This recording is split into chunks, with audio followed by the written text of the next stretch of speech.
Good day, Orteans. Your lecturer for today is Professor Keisha Alyssa Brillo, top 3 in the October 2016 Criminologist Licensure Examination. Don't forget to subscribe and press the bell button to receive the latest updates. Take it away, Alyssa. Okay, so this aims to assist the court in determining whether or not the ends of justice and the best interest of the public, as well as the petitioner, will be served by the grant or denial of probation. Okay, answer. Delay lang ba ako? Wala talaga pumapasok na chat.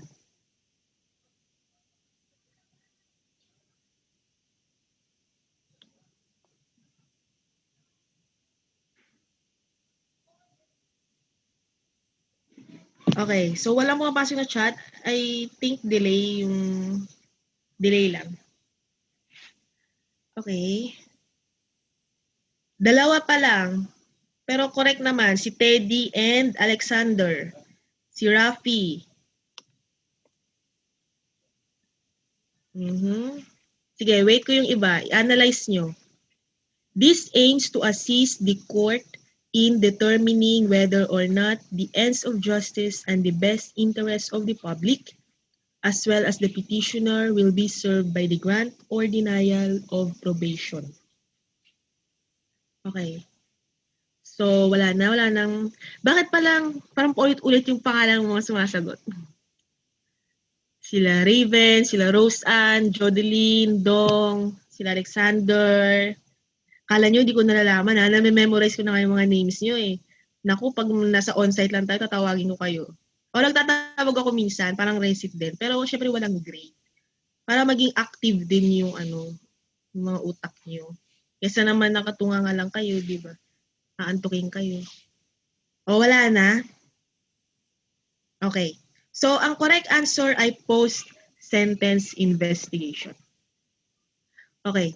Ang masyadong magulo yung tanong. Pero malinaw naman, 'di ba? Baka sa paningin niyo lang magulo kasi merong mga nagkamali. Ganito kasi yung concept ng post-sentence investigation. Okay?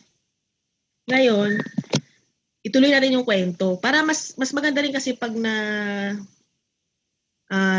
tawag dyan, nasusubaybayan nyo yung, kumbaga yung nasusundan nyo yung flow ng probation.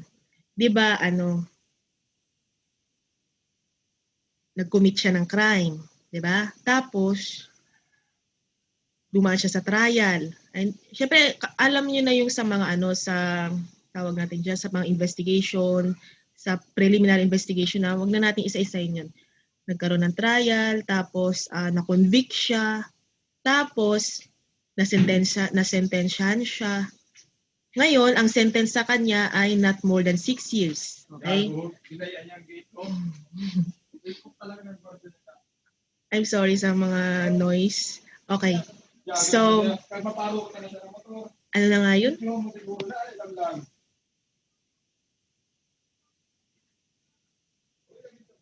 So, doon na. Na-convict, di ba?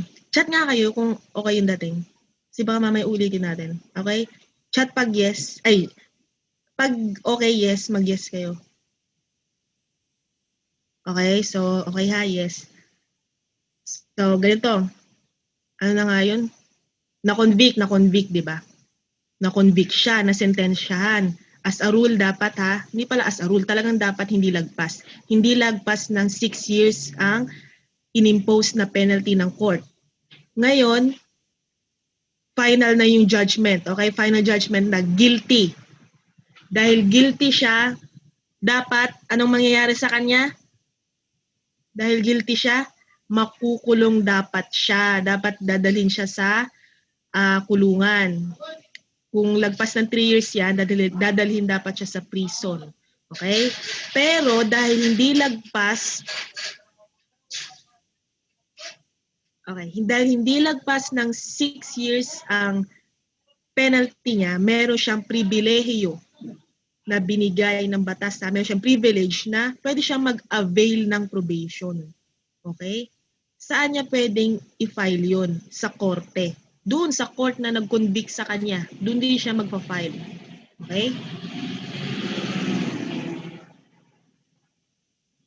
Kailan? Kailan niya ipa-file yun? Hanggang kailan yun dapat? Pwede ba after 1 year pa? After 2 years? Wait lang maingay. After 6 months? O kailan? Maikli lang yung panahon. Within 15 days. Okay? Kailangan, pag na-convict ka yung araw na to, magbilang ka ng 15 araw, okay?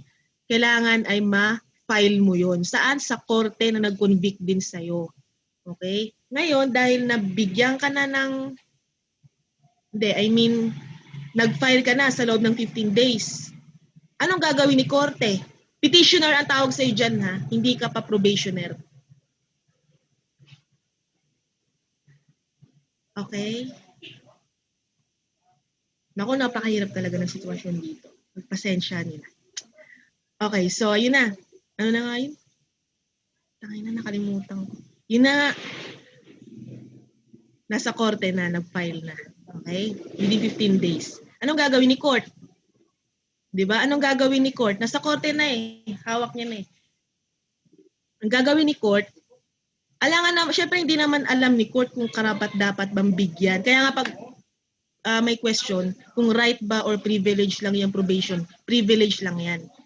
At subject yan sa discretion ni korte, judge, okay? So anong gagawin ni judge? Isipin niya, dapat bang bigyan ng probation tong taong to? Dapat ba na sa labas siya i-rehabilitate?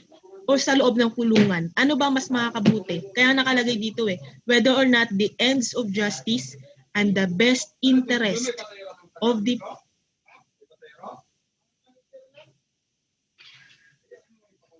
yung ends of justice ba and yung best interest of the public as well as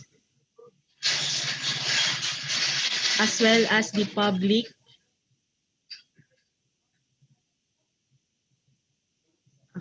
then nag-i-stop na talaga ako pag medyo may maingay. Okay? So, yun nga. Kung ang ends of justice ba and the best interest of the public as well as the petitioner may be served by the grant or denial of probation. Ngayon, paano malalaman ni court yun kung karapat dapat nga ba? Kailangan niyang paimbestigahan si petitioner. Okay? Kasi hindi yan automatic eh. Hindi yan katulad sa bata, di ba? Di ba sa bata nasususpend din ang sentence? Kung naalala nyo sa juvenile, merong automatic suspension of sentence. Ang bata, hindi na kailangang investigahan yung mga CICL natin. Matik yun, nasa batas yun eh. Kaya nga ang term dyan ay automatic suspension of sentence. Sa bata lang yun. Dito sa adult probation law, wala, hindi automatic. Kailangan munang mag-investigate. Okay? Nasusundan nyo? Ngayon, malamang si court, si judge, hindi naman siya mag-investigate, di ba? Siyempre, tangin na judge yan eh. Alam nga namang utusan mo yan. Ibabato niya yan sa PPA. Okay? O ano naman yung PPA? Di ba? PPA. Ano yun? Walang sasagot. Sumagot kayo. Ano yung PPA? May clue na nga eh.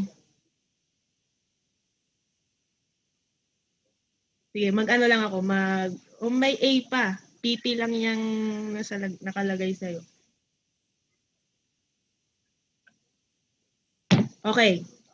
Parole and Probation Administration. Correct. Itong Parole and Probation Administration, okay, PPA, dyan ibabato ni court yung papel ni petitioner. Utusan niya yan, magbibigay siya ng order to conduct investigation. At ang tawag doon, post-sentence investigation. Walang report ha, post-sentence investigation, yun yung tawag doon. Ngayon, itong PPA, opisina yan, hindi naman yung gumagalaw, opisina lang yan eh. May mga tao dyan. Isa sa mga tao dyan, si probation officer. Ngayon, siya ang magkakandak ng investigation. Diba? Kumbaga parang i-BBI niya.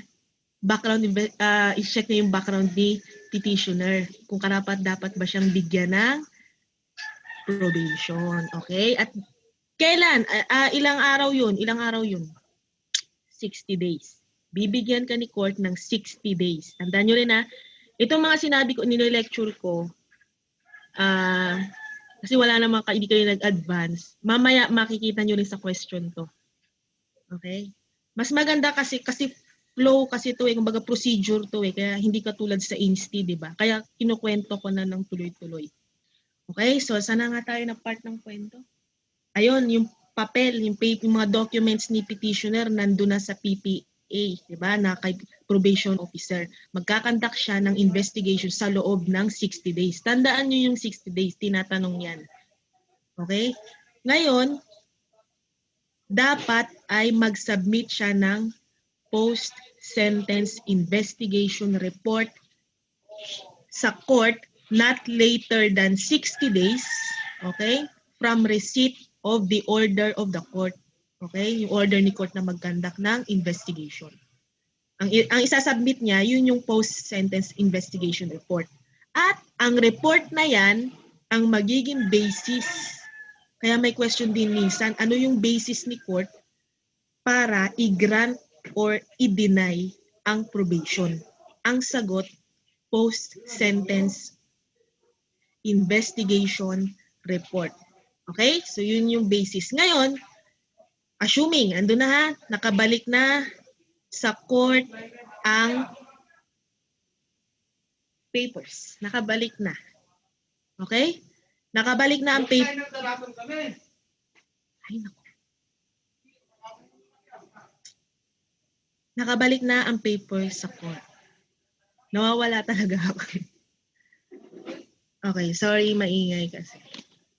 Okay, nakabalik na ang papers sa court. Ngayon, kailangan ni judge mag-decide within 15 days. 1-5, within 15 days. Tandaan nyo yung 15 days kasi tinatanong din yan. Okay? So, unang, ano nga yun? Meron kayong tatlo na dapat tandaan. Una, within 15 days. Maingay ba? Yes or no? Chat kayo kung maingay. Yes, maingay. Or pwede naman, kumbaga kahit may ingay konti, pero nagigets. Basta ang mahalaga nagigets nyo yung sinasabi ko or naririnig. Okay? Kasi mukhang hindi yata mawawala ang ingay nila. Okay? So, continue tayo. So, ano na nga yun? Meron kayong tatlong dapat tandaan ha. Okay. 15 days dapat within 15 days or within the period of perfecting an appeal, mag-file ng probation. 15 days yon. Another one ay tandaan nyo rin yung 60 days. Kailangan within 60 days makapag-conduct ng post-sentence investigation si probation officer at maisubmit niya yung PSIR sa court. And another 15 days naman, kailangan within, sama ng dalili ko. Kailangan within 15 days makapag-decide si court kung i-grant ba niya or i-deny ang probation. Tandaan niyo 15, 60, and 15 days. Okay? So doon na papasok yung discretion ni court kung ito ba ay i-grant niya or i-deny. Mamaya natin itutuloy yung kwento. Hindi pa natatapos doon yung probation. If you want to learn more from her, take our Road to 1 Million Challenge. If this channel hits 1 million subscribers, we will release the rest of her lectures. Or you can watch the rest of her lectures now by enrolling in Ortea Criminology Review. Just message us on Ortea Criminology Review's Facebook account for more details. See you soon, Orteans!